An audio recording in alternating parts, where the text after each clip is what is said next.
আসসালামু আলাইকুম, ওয়েলকাম করছি রিয়াসাদ আজিম। ভিন্ন ধর্ম মতাদর্শী যারা শুনছেন সবার প্রতি আন্তরিক কৃতজ্ঞতা। বাংলাদেশ প্রিমিয়ার লিগ বিপিএল নিয়ে আলোচনা করতে চাই, বিপিএল আপডেটস গুলো আপনাদেরকে জানাতে চাই। কয় দল নিয়ে বিপিএল হচ্ছে, কবে থেকে অ্যাপ্রক্সিমেট শুরু হবার যে ডেডলাইন সেটা এখন পর্যন্ত নির্ধারিত হয়েছে, এবং এর থেকেও বড় ব্যাপার বিপিএল গভর্নিং কাউন্সিল তারা আসলে কাদের সাথে, স্টেক হোল্ডারদের সাথে যারা পার্টিসিপেটিং টিমস হিসেবে কাজ করেছে বিগত আসরগুলো, সেই দলগুলোর সাথে বসতে যাচ্ছে। সেই ডেডলাইনটা অথবা সেই দলগুলো কারা, কাদের সাথে বসার ব্যাপারে Bangladesh cricket board BPL governing council আগ্রহী না, সেই আলোচনা রয়েছে। ক্রিকেটারদের পারিশ্রমিক পাচ্ছে কি পাচ্ছে না সেটাও আলোচনায় রয়েছে। সবকিছু মিলিয়ে বিপিএল শুরুর ডেডলাইনটা এখন পর্যন্ত Bangladesh cricket board, the way they are thinking is that এবছরই হবে। এর সবচেয়ে বড় কারণ যেটা, সেটা হচ্ছে আর 4 থেকে 5 দিনের মধ্যে আপনারা সবাই জানেন ন্যাশনাল ইলেকশনের যে ডেডলাইন, সেই ডেডলাইনটা আমরা পেয়ে যাব। এবং যতটুকু ধারণা করা হচ্ছে যে আগামী বছরের মিড অফ ফেব্রুয়ারিতে ইলেকশন হবে। এখন ফেব্রুয়ারির মাঝামাঝিতে যদি জাতীয় নির্বাচন হয়, ফেব্রুয়ারিতে বিশ্বকাপ টি20 রয়েছে, বাংলাদেশ এখানটা অংশগ্রহণ করবে। তার আগে যদি আপনি বিপিএল খেলতে না পারেন, আপনি যদি টি20 বিশ্বকাপের পরে মে মাসে বিপিএল খেলেন, এই বিপিএল খেলা না খেলার তো কোনো আসলে দাম নেই। সো বিপিএল নিয়ে পরিকল্পনা যেটা, এটা হতে যাচ্ছে এখন পর্যন্ত 1 মাসের আয়োজন। বিপিএল মানে আমরা মোটামুটি 1.5 মাস 1.5 মাসের একটা আয়োজন দেখি।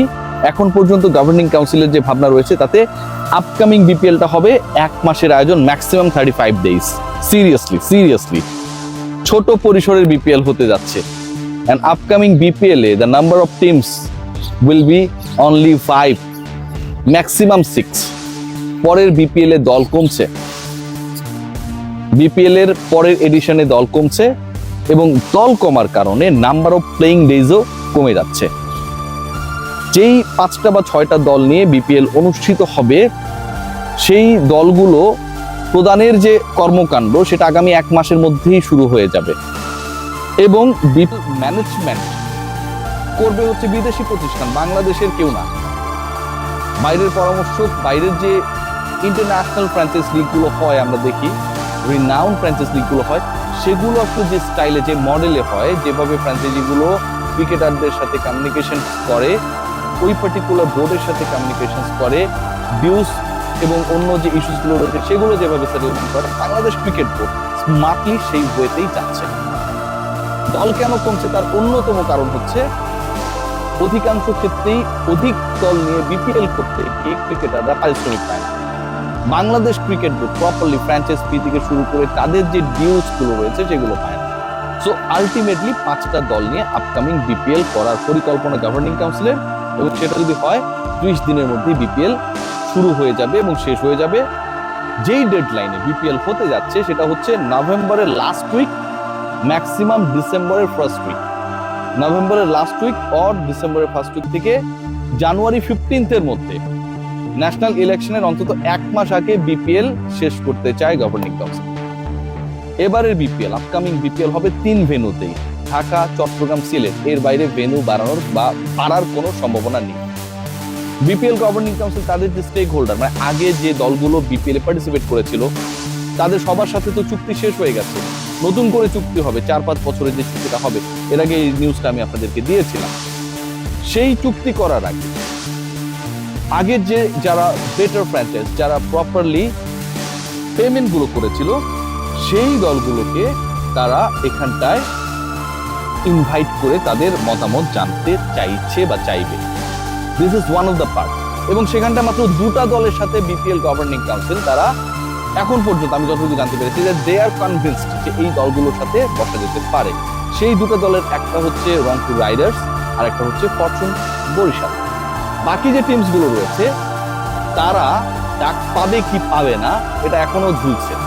যাদের সাথে বাংলাদেশ ক্রিকেট বোর্ডের টার্মস ভালো যায়নি, যারা বিভিন্ন সময় বিভিন্ন ডেডলাইনস গুলো ফেইল করেছে, যে দলগুলোর ব্যাপারে বাংলাদেশ ক্রিকেট বোর্ডকে লিগালি হ্যান্ডেল করা লেগেছে, সেই দলগুলো যত বড় হ্যাডম দল হোক না কেন, সেই দলগুলোকে বাংলাদেশ ক্রিকেট বোর্ড তাদের আপকামিং যে সেশনটা হবে বিপিএল নিয়ে ফ্র্যাঞ্চাইজগুলোর সাথে এখানটায় ডাকতে এবং রাখতে আগ্রহী না।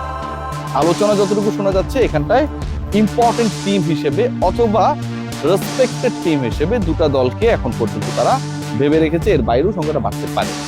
সো আপকামিং বিপিএল এ যেহেতু নাম্বার অফ টিমস কমে যাবে, নাম্বার অফ প্লেইং ডেজ কমে যাবে, ক্রিকেটারদের পারিশ্রমিকের অবস্থাটা কি হবে? যতটুকু আমার কাছে জানা রয়েছে যে ক্রিকেটারদের পারিশ্রমিক আলটিমেটলি ইনক্রিজ হবে। এটার মূল কারণ যেটা, সেটা হচ্ছে দেখেন, নাম্বার অফ টিমস যখন কমবে, কোয়ালিটি ক্রিকেটার যারা, সেই কোয়ালিটি ক্রিকেটারদেরকে নিয়ে টানাটানিটাও বাড়বে। বেশি দল যখন হয়ে যায় তখন একটা হয় কি, যে যেমন তাসকিন আমাদের কথা বলতে পারেন, সবসময় this guys very much unlucky to have a good team. এবং তাসকিনের মতো বাংলাদেশ ক্রিকেট বোর্ডের সর্বোচ্চ স্যালারি স্ট্রাকচার বিলং করে যে ক্রিকেটার, তিনি বিপিএল এ পারিশ্রমিক ঠিকভাবে পান না। তার দলের মালিক প্রপারলি হোটেল বিল দিতে পারে না। তার দলকে এমন ম্যাচেস খেলা লেগেছিল যেখানটায় কোনো বিদেশি খেলে নাই। ফ্র্যাঞ্চাইজ লিগের ইতিহাসে এটা একটা বিরল ঘটনা। সো হোয়াই এই ঘটনাগুলো ঘটবে? আপকামিং বিপিএল এ বিদেশি ফ্র্যাঞ্চাইজকে আমন্ত্রণ জানানোর অথবা তাদের এক্সপ্রেশন অফ ইন্টারেস্ট যদি পায় বাংলাদেশ ক্রিকেট বোর্ড, তাদের ইনভলভমেন্ট নিয়ে দে আর ভেরি মাচ ইন্টারেস্টেড। এবং সেটা যদি হয়, লোকাল পাঁচটার সাথে ইন্টারন্যাশনাল ফ্র্যাঞ্চাইজ হিসেবে যারা বিভিন্ন সময় কাজ করেছে তাদের একটা অ্যাড হবে, নাম্বার অফ টিমস 6টা হবে, বাট 6-এর বেশি আপকামিং বিপিএল এর দল সংখ্যা হচ্ছে না। সো সাম আপ যদি করি, what is going to happen? প্রথম কথা যেটা, পরের বিপিএল এ 5টা দল থাকবে, এখন পর্যন্ত ম্যাক্সিমাম 6। পরের বিপিএল এ রংপুর এবং বরিশাল ছাড়া বাকি দলগুলোর যে ফিনান্সিয়াল স্ট্রাকচার, তাদের যে ডিউস সেটেলমেন্ট, সবকিছু নিয়েই বাংলাদেশ ক্রিকেট বোর্ডের মধ্যে একটা অস্বস্তি রয়েছে। পরের বিপিএল এ যাদের ব্যাপারে বাংলাদেশ ক্রিকেট বোর্ড বিভিন্ন সময় বিভিন্ন লিগ্যাল ইকুয়েশনসে গেছে, বিভিন্ন লিগ্যাল অ্যাকশনসে গেছে, তাদের ব্যাপারে তারা ইন্টারেস্টেড না, তারা কোনো ধরনের বদনাম নিতে চায় না এখানটায়। পরের BPL before the national election হবে। ইলেকশনের ডেডলাইন এখন পর্যন্ত মনে করা হচ্ছে যে ভালোবাসা দিবসের আগে পরে মিড অফ ফেব্রুয়ারি। সেটা যদি হয়, বিপিএল শুরু হবে নভেম্বরের লাস্ট উইক ও ডিসেম্বরের ফার্স্ট উইকে, এবং জানুয়ারি 15-এর মধ্যে সেটা শেষ হয়ে যাবে। মূল কারণ যেটা, বিপিএল কে টি20 ফরম্যাটে এই টুর্নামেন্টকে এই ডেডলাইনেই করার চেষ্টা করা, কম দল নিয়ে হলেও করার চেষ্টা করার মূল কারণটা হচ্ছে বাংলাদেশ, আপনারা সবাই জানেন যে পরের টি20 ওয়ার্ল্ড কাপে ইন্ডিয়ায় খেলবে। তার আগে মেগা প্রিপারেশনসের এই একটা জায়গায় একটা স্লটই বাংলাদেশের কাছে রয়েছে। যদি টি20 বিশ্বকাপে পরে বিপিএল হয়, তাহলে সেটা কোনো মাইনে রাখবে না এখানটায়। ওভারঅল সবকিছু মিলিয়ে ক্রিকেটারদের পারিশ্রমিক বাড়ার একটা বড় সম্ভাবনা রয়েছে। সো এবারে বিপিএল অকশন হবে কিনা সেটাও একটা বড় আলোচনার বিষয়। যতটুকু জানা যাচ্ছে বা মনে হচ্ছে, আপকামিং বিপিএল এ দলগুলোকে সরাসরি ক্রিকেটার চুজ করার যে ক্ষমতা, বলা হয়েছে যে আইপিএল ছাড়া আসলে অন্য কোনো ফ্র্যাঞ্চাইজ লিগে এরকম মেগা কোনো অপশন হয় না। সো সেই ফর্মুলায় যদি বাংলাদেশ ক্রিকেট বোর্ড যায়, যেহেতু অনেক কিছু এখানে নতুন হচ্ছে, তাহলে আপকামিং বিপিএল এ অকশন রেগুলারলি আমরা যে ব্যাপারটাকে দেখেছি, যে কাস্টমটাকে আমাকে দেখেছি, সেটা নাও হতে পারে। So BPL is on. BPL এবছরই শুরু হবে, বিশ্বকাপের আগে হবে, ন্যাশনাল ইলেকশনের আগে হবে, কম দল নিয়ে হবে, কম সময়ের মধ্যে হবে, 1 মাসের মধ্যে হয়তো শেষও হয়ে যাবে। সবাই ভালো থাকবেন।